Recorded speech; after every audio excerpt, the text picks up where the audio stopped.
dollars had been spent already, yet they were only able to produce only 1,500 who were not habitable.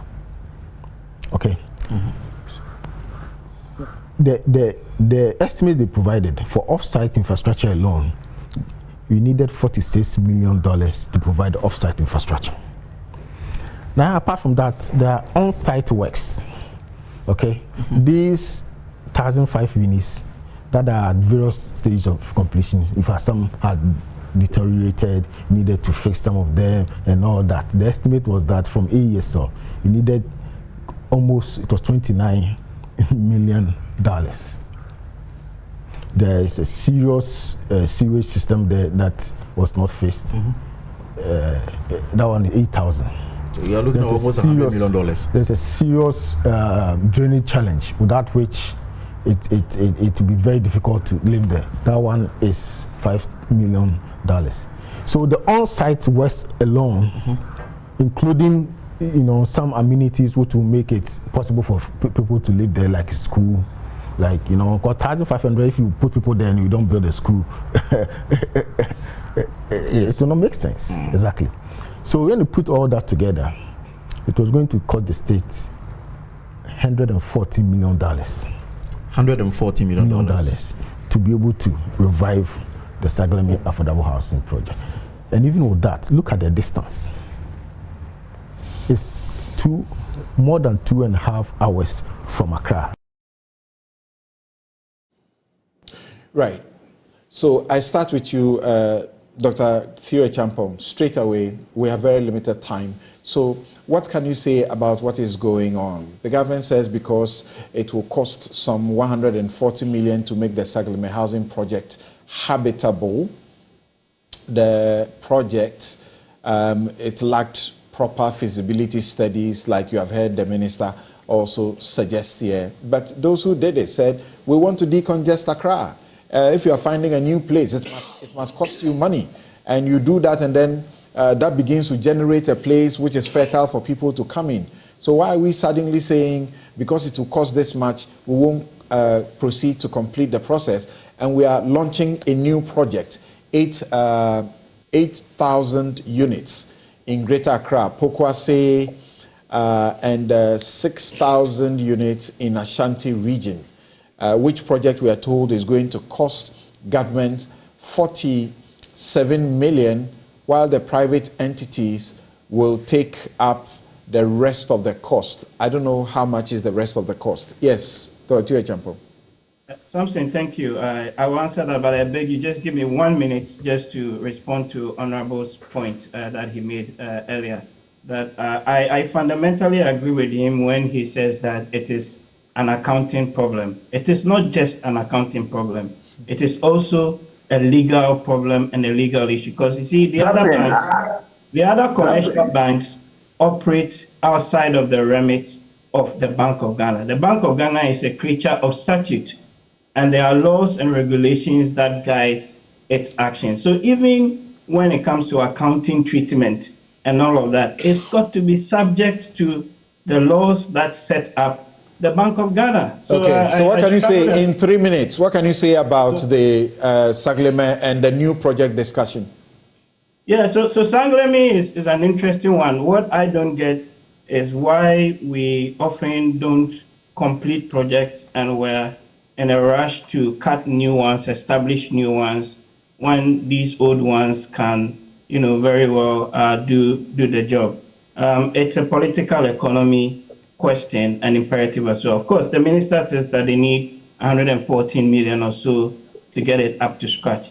But I presume that it is possible to use some tax incentives and other measures to get investors to go in and to complete those projects, while at the same time we build new, homes. The point is that we have a major housing deficit. No two ways about that. We need to do something about it. The cost of the housing needs to come down, and what is affordable, according to some of the numbers and the estimates I've seen from the literature, maybe about $30,000 to 40 or something thousand. So the new homes that are being built, what was commissioned recently, that is a positive. We commend the government for that. But the idea of doing different projects and one government comes and there's no continuity with projects and all of that, I think that's something that we need to The PPA, Public Procurement Authority, has given the green light for a private investor to be sought after to take over the 1,500 units that have been done, which we have spent $2 million already on. This is a 300-acre land that we're hoping to do 5,000 residential unit facilities there. If you give it to a private person, are you not shortchanging yourself that you don't want to spend the extra money, that is 140, to bring the facilities that will make the place like the water, the electricity?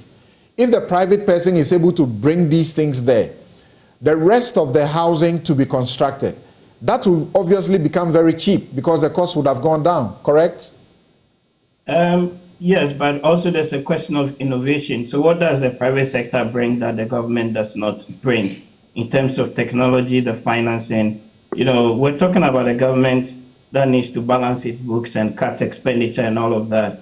I think there's room and scope for private sector participation. And in fact, that is what we should be pushing and advocating a lot more of to solve the housing crisis. That is not to say that the government cannot be involved. The government can use policy, can use tax, can even set up special purpose vehicles. Look at what State Housing Company is doing. Fantastic. We need to complement. We need to push them. Yeah, those guys are doing quite a great job there. State housing cannot solve all of the problem. You need the private sector as part of that mix. Are you surprised, because you brought that up, are you surprised that these things, when they come up, we are not allowing the state housing to be doing it? State housing, as we see, they are doing cheaper housing around the place, very quality homes.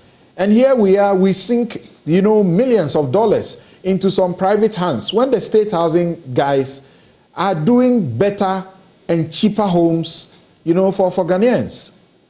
So quickly to that, it's a combination. You have a 1.5 million unit housing deficit in the country.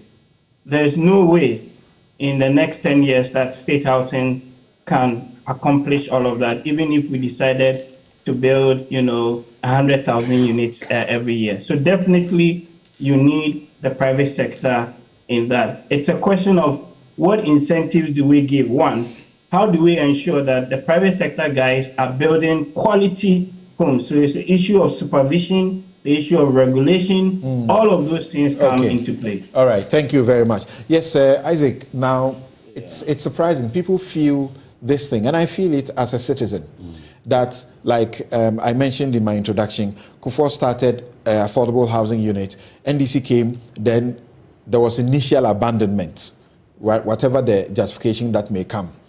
Now, you leave things to rot, like the Saglemi place. We know things are getting rotting. They are breaking some of the, glasses. They are stealing from them. And then we're now going to sell to a private, company, cheaper. And then they'll take advantage and make money. Yes, Samson, I agree, but briefly, let me do this. I want Kuma to know that there's a difference between write-off and impairment. Impairments are accounting treatment of revalued financial assets. And they only materialize at the point when they become mature or you redeem them and you don't get the full value. In that case, it's a market dictate. There is no need for you to come to Parliament and say that, look, I gave a financial instrument of 100 million, but when I went to the market, it is for 70 million. That's different. That is impairment. But I'm talking about write-off. That's why I didn't mention 48 billion. I mentioned 32 billion. So you should understand the two. The two are different. I'm not talking impairment. And even the impairment of the private sector is dictated by the company's own regulations. And it is dictated by its board and what policies the board work with to get approval. Okay. But when it comes to Bank of Ghana, the approval is quite clear that it is stated here. Okay. And you need that approval. So that's what I wanted to say. There's a statement under the hand of Phyllis Kwachi Ofosu on this development. It says, in a bid to justify the abandonment of some projects bequeathed President Akufo-Addo by President Mahama, MPP supporters have resorted to claims that the latter abandoned affordable housing project started by President Akufo. Fact, please. It says the pictures, then he gives some pictures, belie these claims. These pictures were taken on the 22nd of July 2016, and we may show them to you briefly. And they showed the progress of work on 1,478 housing units at Boteman after they were handed over to SNIT for completion. So that's what the NDC did. President Akufo started a total of 4,720 affordable housing units in 2006. They were located in the Greater Accra region, Ashanti, Northern and Upper East and West regions, as well as Eastern regions. To ensure their completion, the entire Pon site and 1,526 housing units was allocated to the Tema Development Corporation for completion. Out of this number, 216 units were allocated to the Ghana Police Service for completion. Work was progressing satisfactorily when President Mahama left office. The Ghana Armed Forces, which was also allocated 6 blocks of 48 housing units at the same site, had since completed them for occupation. Arrangements were also far advanced for the completion of the Asokore Mampong, Koforidua, Tamale, and Wa projects. Any claim that President Mahama abandoned these units is false. Well, interesting. I've got just about 30 seconds. Yeah. I mean, Felix has said it all. We didn't abandon the project, even though we couldn't complete all. But it just doesn't make sense to say that somebody did the wrong thing, so I'm also doing the wrong thing, if that is even anything to go by. These are public funds, and it is important for you to bring them to the point where they can be useful to the citizens of Ghana. But, Samson, I just want to throw a challenge, Marco. If you can quote any provision in the Constitution that says Bank of Ghana can just write off 32 billion, then it would have been conflicted with these provisions that are quoted. I see. Interesting, the Isaac Adongo ending the show for us on that note. But questions are being asked like the wise saying, did I say the wise saying, like the scripture instructs? Something. Who is it that, yes, John, I'm sorry, but we have run out of time. We are completely out of time. We lost you. Yes, I've been on for a long time. Well, my friends want some quotations. Maybe you should read Article 179 of the Constitution, Article 180 and 181.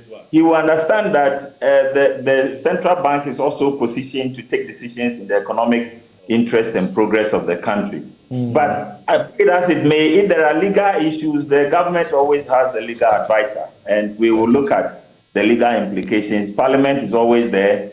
The finances in Ghana is the only activities that you are required. Right. You can even John, forgive us. Very unfortunate. Forgive us, but our time is up. And this has been Newsfile. I'm Samson Ladi Anyanini, and my guests have been John Kuma. You also heard Theo Champong and Isaac Adongo. Have a good afternoon.